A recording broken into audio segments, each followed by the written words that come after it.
Neville Goddard, 1953 lectures.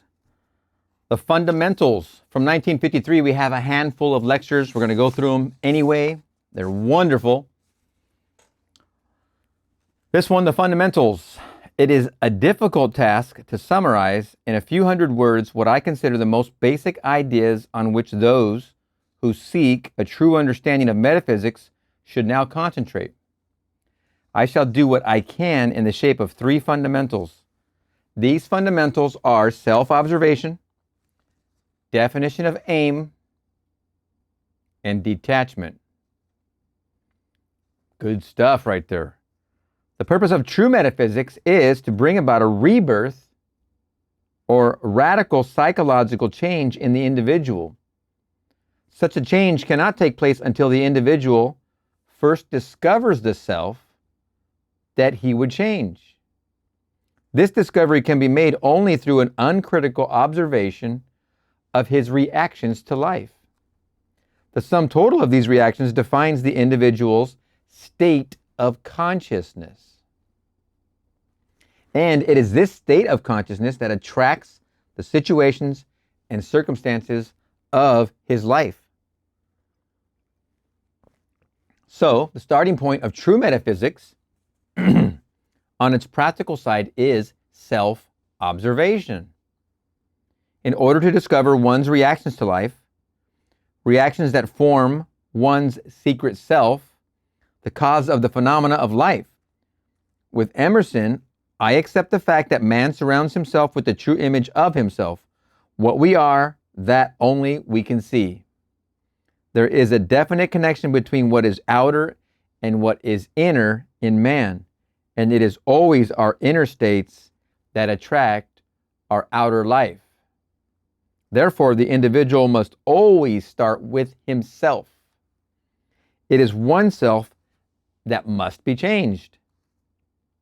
Man in his blindness is quite satisfied with himself, but heartily dislikes the circumstances and situations of his life.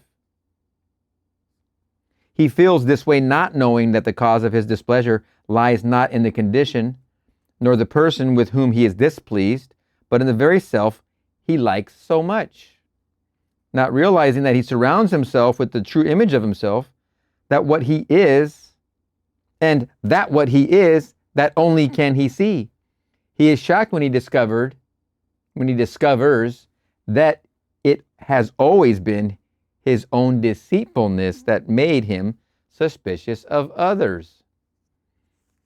Self-observation would reveal this deceitful one in all of us, and this one must be accepted before there can be any transformation of ourselves. At this moment, try to notice your inner state. To what thoughts are you consenting? With what feelings are you identified? You must be ever careful where you are within yourself. Most of us think that we are kind and loving and generous and tolerant, forgiving and noble, but an uncritical observation of our reactions to life will reveal a self that is not at all kind and loving, generous and tolerant, forgiving and noble. It is this self that we must first accept and then set about to change. Rebirth depends on inner work on oneself.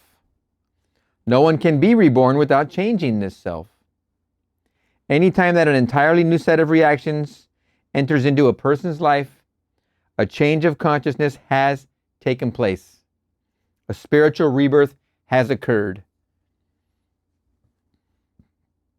It is very fascinating, and you're just going to love it. I mean, at first you're going to be like, what is happening?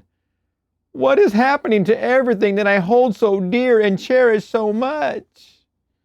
Well, you want to throw them away now. All of it. You want to burn the ships. You get that first feeling of detachment and you want to burn everything. If you don't want to burn everything, you need to arrive at the place where you want to burn everything. All right? Just take that from me. Burn the ships, my advice. I'm going to repeat this. Rebirth depends on inner work on oneself. No one can be reborn without changing this self. Anytime that an entirely new set of reactions enters into a person's life, a change of consciousness has taken place. A spiritual rebirth has occurred. Yes. Having discovered through an uncritical observation of your reactions to life, a self that must be changed, you must now formulate an aim. That is, you must define the one you would like to be instead of the one you really are in secret. With this aim clearly defined, you must, throughout your conscious waking day, notice your every reaction in regard to this aim. The reason for this is that everyone lives in a definite state of consciousness, which, as we have already described, is the sum total of one's reactions to life.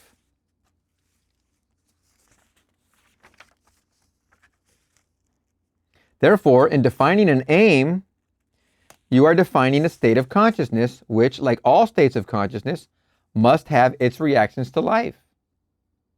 For example, if a rumor or an idle remark could cause an anxious reaction in one person and no reaction in another, this is positive proof that the two people are living in two different states of consciousness. If you define your aim as a noble, generous, secure, kindly individual, knowing that all things are states of consciousness, you can easily tell whether you are faithful to your aim in life by watching your reactions to the daily events of life. If you are faithful to your ideal, your reactions will conform to your aim, for you will be identified with your aim and therefore will be thinking from your aim. If your reactions are not in harmony with your ideal, it is a sure sign that you are separated from your ideal and are only thinking of it. Assume that you are the loving one you want to be and notice your reactions throughout the day in regard to that assumption. Your reactions will tell you the state from which you are operating. This is where the third fundamental, detachment, enters in. Having discovered that everything is a state of consciousness made visible, and having defined that particular state which we want to make visible, we now set about the task of entering such a state. For we must move psychologically from where we are to where we desire to be. The purpose of practicing detachment is to separate us from our present reactions to life and attach us to our aim in life. This inner separation must be developed by practice. At first, we seem to have no power to separate ourselves from undesirable inner states, simply because we have always taken every mood, every reaction as natural and have become identified with them. When we have no idea that our reactions are only states of consciousness from which it is possible to separate ourselves, we go round and round in the same circle of problems, not seeing them as inner states, but as outer situations. We practice detachment or inner separation so that we may escape from the circle of our habitual reactions to life. That is why we must formulate an aim and constantly notice ourselves in regard to that aim. This teaching begins with self-observation. Then asks, what do you want? What do you want? Sounds simple enough. And finally teaches detachment from all negative states and attachment to your aim. This last state, attachment to your aim, is accomplished by frequently assuming the feeling of your wish fulfilled. Frequently. We must practice separating ourselves from our negative moods and thoughts in the midst of all the troubles and disasters of daily life. Excuse me. No one can be different from what he is now unless he begins to separate himself from his present reactions and to identify himself with his aim.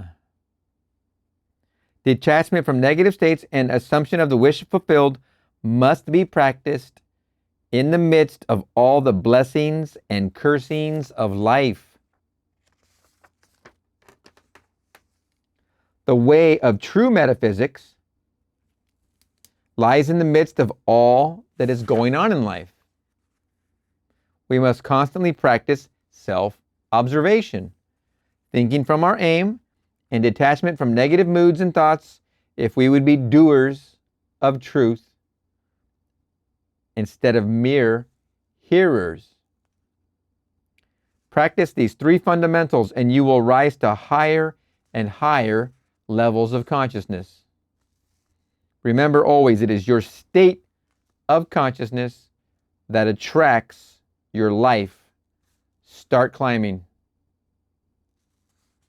What a wonderful, very short session with Neville. I don't know where he gave the lecture. I know it's 1953. Obviously at the Ebell Theater, I'm guessing. But a very short one. Might have been an introduction. I don't know. Profound in its brilliance. It is all of 2 pages and maybe a quarter. Listen to it as many times as necessary to get that definition of your aim after you self-observe and then you detach, which frees you to only attach to your aim and repeat it and repeat it, rinse it, repeat it, rinse it, repeat it over and over and over. All right, we're going to see you in the next one.